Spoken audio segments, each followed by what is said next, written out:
Hello everyone, कैसे हैं आप सब। आप सभी का एक बार फिर से मेरे चैनल हलचल इन बॉलीवुड पर स्वागत है। कभी कभी किसी सेलिब्रिटी को कुछ ऐसी चीज़ों से गुजरना पड़ जाता है जिसके बारे में हम सोच भी नहीं पाते। ऐसा ही कुछ एक्ट्रेस और डांसर सुधा चंद्रन के साथ हुआ है। सुधा चंद्रन ने जिस तरह अपनी ज़िंदगी जी है और कई लोगों को मोटिवेट किया है, उसे भुलाया नहीं जा सकता। बल्कि बच्चों को प्रेरित करने के लिए कई शिक्षा बोर्ड के टेक्स्ट बुक में उनकी ज़िंदगी पढ़ाई तक जाती है। लेकिन आज उनके साथ कुछ ऐसा हो रहा है जिससे वो ह्यूमिलेशन फील कर रही हैं, और वो भी इस सरकारी सिस्टम की वजह से। तो चलिए जानते हैं कि आखिर ऐसा क्या हुआ है जिसके लिए उन्हें प्रधानमंत्री नरेंद्र मोदी से गुहार लगानी पड़ गई, और आखिर उनके साथ अतीत में ऐसा क्या हुआ था जो आज लोगों के लिए प्रेरणा का स्रोत बन गया है। दरअसल 22 अक्टूबर को सुधा चंद्रन ने अपने इंस्टाग्राम अकाउंट पर एक वीडियो डाला है जिसमें वो प्रधानमंत्री नरेंद्र मोदी को रिक्वेस्ट करती नजर आ रही हैं एक प्रोविजन सर्टिफिकेट इशू करने के लिए, जिसे दिखाकर एयरपोर्ट या पब्लिक प्लेस पर स्पेशली एबल्ड यानी कि विकलांग श्रेणी के लोग या फिर सीनियर सिटीजन एक आसान और सहज सिक्योरिटी चेक से गुजर सके। जैसा कि आप सभी जानते हैं कि सुधा चंद्रन के एक पैर में आर्टिफिशियल जयपुर लिम्ब लगा हुआ है, तो एयरपोर्ट पे जब CISF उन्हें ETD यानी कि एक्सप्लोसिव ट्रेस डिटेक्टर से जांचते हैं तो उस वक्त उन्हें वो आर्टिफिशियल लिम्ब खोल कर यानी कि डिटैच करके दिखाने कहते हैं, जो ना केवल किसी विकलांग व्यक्ति के लिए पेनफुल प्रोसेस है बल्कि ह्यूमिलेटिंग भी है। इसलिए सुधा चंद्रन का कहना है कि सरकार को कोई कार्ड या सर्टिफिकेट जारी करना चाहिए ताकि उन्हें या किसी और को ऐसी ह्यूमिलेटिंग प्रोसेस से ना गुजरना पड़े। उसके अलावा वो कहती हैं कि आर्टिफिशियल लिम्ब के साथ डांस करके उन्होंने न केवल इतिहास रचा है बल्कि इस देश को गौरवान्वित भी किया है। लेकिन जब भी वो किसी प्रोफेशनल विजिट पर भी जाती हैं तो उन्हें एयरपोर्ट पर रोक दिया जाता है और अपना आर्टिफिशियल लिम्ब खोल कर दिखाने कहा जाता है। वो मोदी जी से सवाल पूछती हैं कि क्या यह मानवीय रूप से संभव है। वैसे सुधा चंद्रन कई सालों से प्रोफेशनली और पर्सनली जर्नी कर रही होंगी और बार बार होने वाले इस अपमान से अजीज आकर ही उन्होंने यह दर्द बयां किया होगा।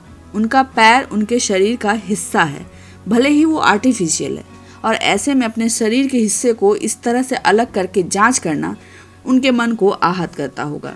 वैसे उनकी शिकायत को तुरंत सिंधिया साहब ने नोट किया और CISF ने माफ़ी मांगी है। एक नोट जारी किया है जिसमें उन्होंने लिखा है कि वो सुधा चंद्रन को होने वाली इस परेशानी के लिए माफ़ी मांगते हैं। उनका कहना है कि प्रोटोकॉल के हिसाब से कुछ विशेष परिस्थितियों में ही प्रोस्थेटिक्स को खोलकर दिखाने कहा जाता है। हम इस बात की जांच करेंगे कि आपको आखिर सिक्योरिटी लेडी ने क्यों प्रोस्थेटिक्स निकालने को कहा। उन्होंने सुधा चंद्रन को इस बात की एश्योरिटी दी है कि अगली बार से वो अधिक सेंसिटिव रूप से पेश आएंगे और इस बात का ख्याल रखेंगे कि पैसेंजर्स को किसी भी प्रकार की असुविधा ना हो। सुधा चंद्रन ने CISF के इस जवाब पर धन्यवाद कहा है। उन्होंने अपने फैंस को भी धन्यवाद कहा है जिन्होंने उनका सपोर्ट किया। वैसे वो इस देश की उन सेलिब्रिटीज में आती हैं जो कईयों के लिए मोटिवेशन का कारण रही हैं। उनकी जिंदगी साधारण नहीं रही है। अगर आप उनकी लाइफ के बारे में जानेंगे तो सुधा जी ने महज 3.5 साल की उम्र से डांस करना शुरू कर दिया था। डांस से उन्हें इतना प्यार था कि 10th स्टैंडर्ड में 80% मार्क्स आने के बावजूद उन्होंने साइंस की जगह आर्ट्स लिया ताकि वो डांस के लिए समय निकाल सके। लेकिन किस्मत ने उनकी इस उड़ान को रोकने की भरपूर कोशिश की।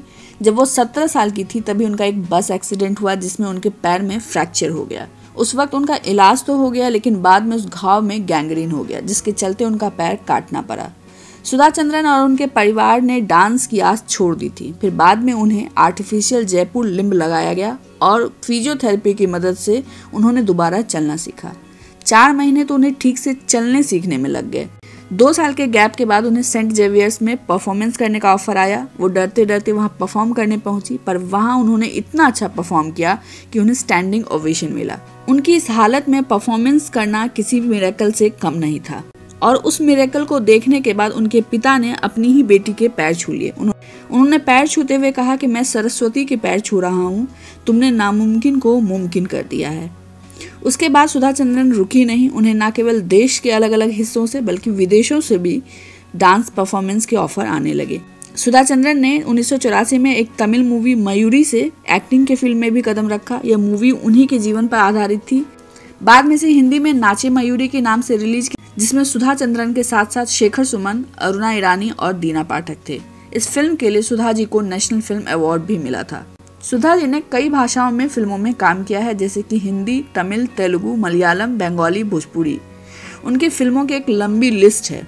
90s के दशक में वो टीवी में भी एक्टिव हो गई थी। आपको वो कई सीरियल्स में नेगेटिव किरदार निभाती नजर आ जाएंगी। वो डांसर जितनी अच्छी हैं उतनी ही बेहतरीन एक्ट्रेस भी हैं। सुधा चंद्रन की लव स्टोरी भी अनोखी है। वो एक काम के दौरान एसोसिएट डायरेक्टर रवि डेंग से मिली। दोनों की पहले एक दूसरे से जान पहचान हुई, फिर दोस्ती हुई और 6 साल की दोस्ती के बाद उनमें प्यार हो गया। लेकिन सुधा जी जहां तमिल ब्राह्मण थी, वहीं रवि पंजाबी थे। रवि की माँ और सुधा की माँ दोनों इस शादी के खिलाफ थे। सुधा चंद्रन अपनी माँ की मर्जी के खिलाफ शादी नहीं करना चाहती थी। थोड़ा वक्त लगा पर उनकी माँ मान गई और 1995 में आखिर उनकी शादी रवि डेंग से हो गई। आज सुधा चंद्रन अपने नाम से डांस एकेडमी चलाती हैं, जिसकी मुंबई और पुणे में कई शाखाएं हैं। आज के लिए बस इतना ही। उम्मीद है आपको ये वीडियो पसंद आया होगा। पसंद आया है तो इसे लाइक और शेयर करें। चैनल को सब्सक्राइब करना ना भूलें और वैक्सीन जरूर लगवाएं। Thank you so much.